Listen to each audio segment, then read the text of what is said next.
संस्कार हमारे कौन कौन से होते हैं और किस समय किस प्रकार किए जाते हैं। तो पहला संस्कार होता है गर्भाधान। गर्भाधान संस्कार जो कि विवाह के बाद भगवान का पूजन करने के बाद, भगवान से प्रार्थना करने के बाद अपने पत्नी के साथ शुद्ध विचारों को धारण करके धार्मिक संवादों को चर्चा में लेकर धार्मिक पुस्तकों के इतिहास को पढ़कर उसको मनन करके शुभ समय में अगर गर्भाधान होता है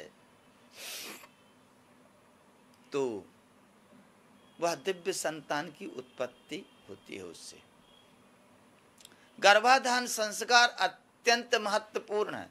गर्भाधान संस्कार ऋतु काल से महिलाओं को इसके लिए तैयार होना होता है। अगर ऋतु काल के समय में भी जिन चीजों का, जिन नियमों का पालन करने को कहा गया है, अगर उनमें भी चूक होती है तो संस्कार विपरीत दिशा की ओर जाते हैं। आजकल आप देखिए पशु पक्षी सभी संतानोत्पत्ति करते हैं, मगर सभी प्रकृति के अधीन होकर के, अर्थात प्रकृति की संतुलन में है वो। मगर मानव एक ऐसा प्राणी है, बुद्धिमान होने के कारण यह प्रकृति के संतुलन में ना हो करके और अधिक उसे बढ़ाने की चेष्टा करता है। इसलिए उसके अंतःकरण में, मन में काम वासनाएं जागृत हो जाती हैं। उन काम वासनाओं को जागृत करके जब संतानोत्पत्ति अर्थात गर्भाधान होता है तो वह संतान के जो विचार हैं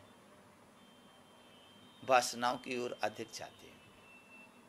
वासनाओं की पूर्ति के लिए ही आदमी कुकर्म, अनेक प्रकार के दुष्कर्म करता है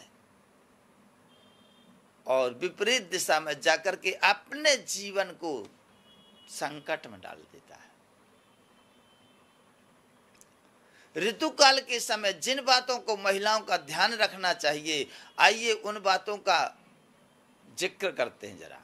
सबसे पहले ऋतु काल के समय रजस्वला महिला को दिन में नहीं सोना चाहिए।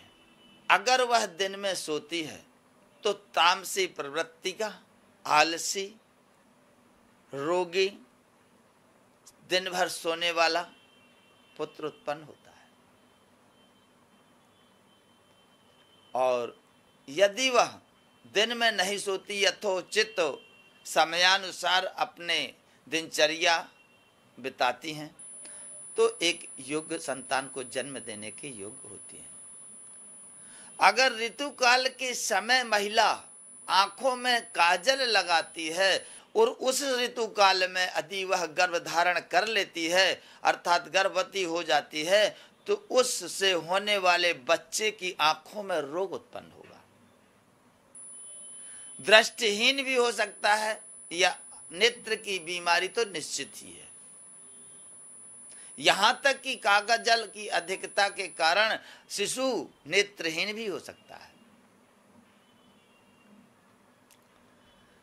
तीसरा, अगर महिला ऋतु काल के समय 4 दिन में किसी प्रकार से दुखित होकर के रुदन करती है, किसी बात से दुखित होकर के वह रोती है तो उसे विकृत संतान उत्पन्न हो सकती है, अर्थात अपंग, अंगहीन या फिर बुद्धिहीन। अंगहीन भी हो सकती है, बुद्धिहीन भी हो सकती है, अर्थात विकलांग, विकृत संतान उत्पन्न होने के चांस होते हैं। अगर इन सब से बच जाएगी तो महान क्रोधी संतान उत्पन्न होगी, जिसका क्रोध अकारण होगा। ये 3 बातें उसमें रहेंगी। अगर महिला ऋतुकाल के समय में लेपन करके स्नान करती है तो पांड रोग या सफेद रोग या चर्म रोग से पीड़ित संतान को जन्म देगी। अगर महिला तेल लगाती है इन 4 दिनों में, उन 4 दिनों में तेल लगाते हैं, उसी ऋतुकाल के समय यदि वह गर्भ धारण भी करती हैं ऋतुकाल के बाद में, तो पांडु रोग से पीड़ित संतान उत्पन्न होगी।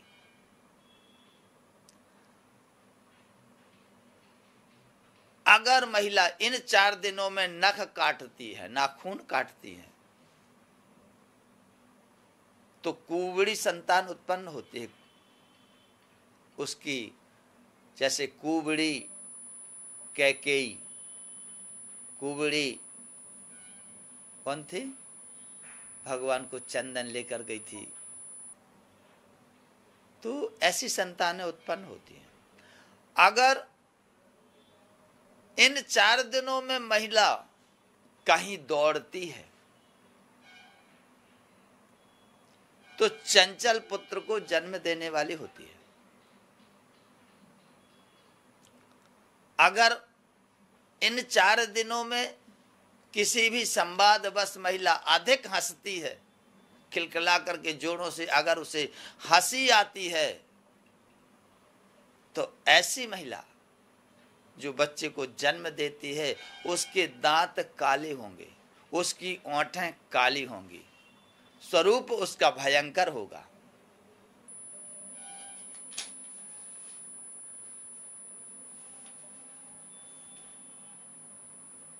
अगर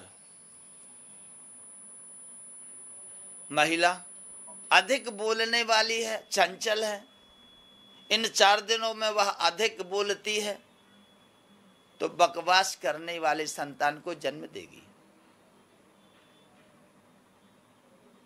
अगर इन 4 दिनों में वह किसी भी संवाद को श्रवण करती है, अच्छा हो या बुरा हो, किसी भी प्रकार का संवाद हो, अधिक श्रवण करती है, कानों में उसके बल पड़ता है, तो संतान बहरी हो जाएगी। अगर इन 4 दिनों में महिला कंघी से बाल खींचती है, तो जो संतान उत्पन्न होगी वह संतान के सिर में बाल नहीं रहेंगे, अर्थात चांद निकल आएगी, जिसे गंजा कहते हैं, गंजी संतान उत्पन्न होगी।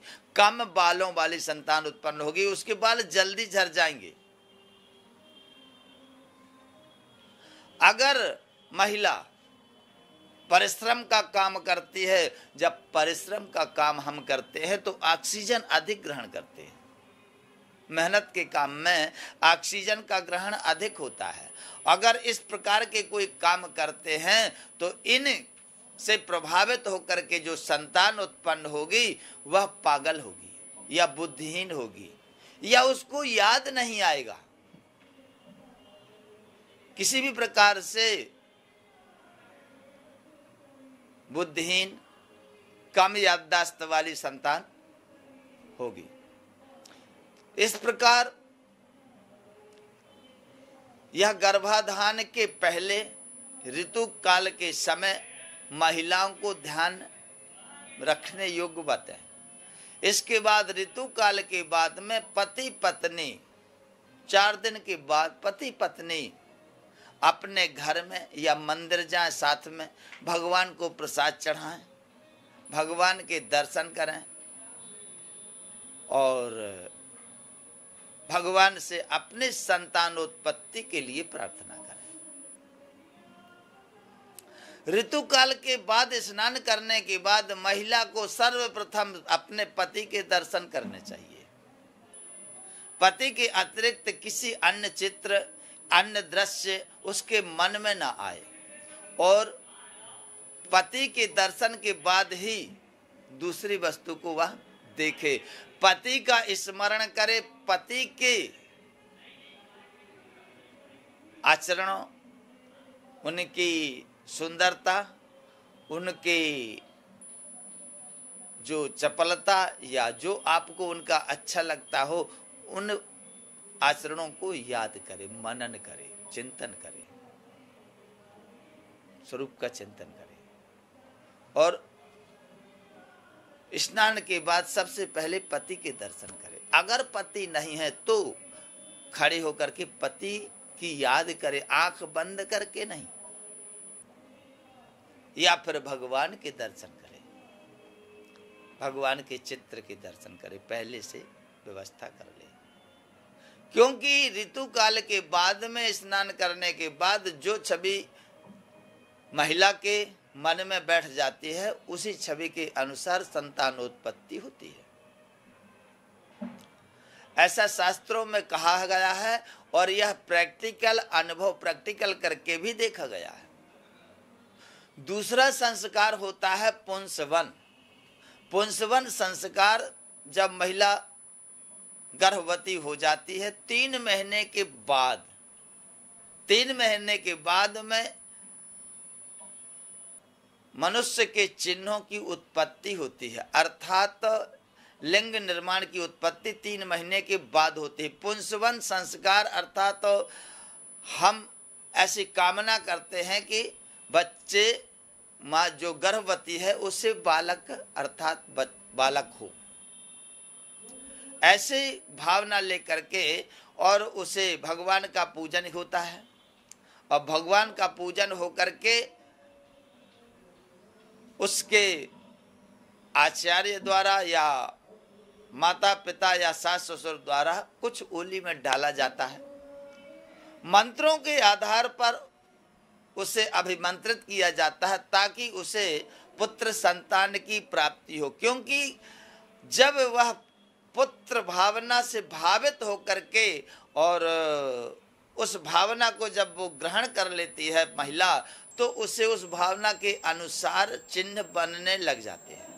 अगर किसी रोगी को डॉक्टर कह दे कि भैया रोग तेरा ठीक होने वाला नहीं है, तो उसका रोग 75% बढ़ जाएगा। अगर किसी रोगी को डॉक्टर कह दे कोई बड़ा बात नहीं है, कोई बड़ी बात नहीं है, जल्दी ठीक हो जाओगे, तो वह जल्दी ठीक हो जाएगा, क्योंकि उसकी आत्मा बल बढ़ जाएगा। इसी प्रकार महिला के अंदर एक ऐसा उत्साह जागृत हो जाता है, जिसके कारण उस उत्साह के कारण पुरुषत्व उसके अंदर जागृत हो जाता है, जिसके कि फिर उसे विश्वास के साथ में और पुत्र संतान की प्राप्ति होती है। तो 3 महीने के बाद में, चौथे महीने के प्रथम सप्ताह में, या 3 महीने तीसरे महीने के अंतिम सप्ताह में यह पुंसवन संस्कार किया जाता है। सीमंतोन्नयन संस्कार, सीमंतोन्नयन संस्कार भी 5 महीने के बाद होता है। 5 महीने के बाद सीमंतोन्नयन संस्कार होता है। जब बालक पेट में आ जाता है और हिलने डुलने लगता है, चलने फिरने लगता है, उस समय यह सीमंतोन्नयन संस्कार होता है। चौथा संस्कार होता है जन्म के बाद अब जात कर्म संस्कार होता है। अपने अपने कुल के अनुसार उस बच्चे के संस्कार किए जाते हैं। यह चौथा संस्कार है। 5वां संस्कार नामकरण संस्कार है। 6वां संस्कार निष्क्रमण संस्कार है। 7वां संस्कार है अन्नप्राशन। 8वां संस्कार है चूड़ाकरण, अर्थात इसे शिखा छोड़ी जाती है। शिखा का हमारे सनातन धर्म में अति उत्तम महत्व है। शिखा मस्तक के मध्य में जो भंवा रहती है, बीच में सभी नसें, सभी धमनियां वहां से निकलती हैं, अर्थात सभी धमनियों का संबंध वहां से रहता है। उस स्थान में चोट लगने से मनुष्य की जल्दी मृत्यु हो जाती है, अर्थात वहां की चोट मनुष्य सह नहीं पाता। उस चक्र की सुरक्षा के लिए शिखा रखने का विधान है, क्योंकि शिखा रख के शिखा में गांठ लगाई जाती है तो वह स्थान सुरक्षित हो जाता है। जितनी बड़ी शिखा होगी और जैसी गांठ लगाओगे वह शिखा जो है, शिखा के कारण वह स्थान सुरक्षित हो जाता है, अर्थात वह चोट लगने का मौका नहीं रहता, अर्थात सुरक्षित हो जाती है। दूसरा, जो धमनियां निकलती है, बार बार जब हम शिखा बांधेंगे तो खिंचती है, तो खिंचाव लगता है, धमनियों में खिंचाव लगता है, मांसपेशियों में खिंचाव लगता है, ब्रेन में खिंचाव लगता है, तो बुद्धि की वृद्धि होती है। तो इस प्रकार यह शिखा चूड़ाकरण संस्कार शिखा रखने का संस्कार है। फिर आता है 9वां संस्कार कर्ण छेदन, 10वां संस्कार है विद्यारंभ, 11वां संस्कार है उपनयन, 12वां संस्कार है समावर्तन। उपनयन के बाद में समावर्तन, जब गृहस्थ में प्रवेश किया जाता है तो विवाह के पहले समावर्तन संस्कार होता है। 13वां संस्कार है विवाह। अब विवाह के बाद में 14 और 15वां संस्कार जो है तो ये वानप्रस्थ और सन्यास का है, और 16वां संस्कार अंतिम संस्कार के रूप में होता है। इस प्रकार जो 16 संस्कार होते हैं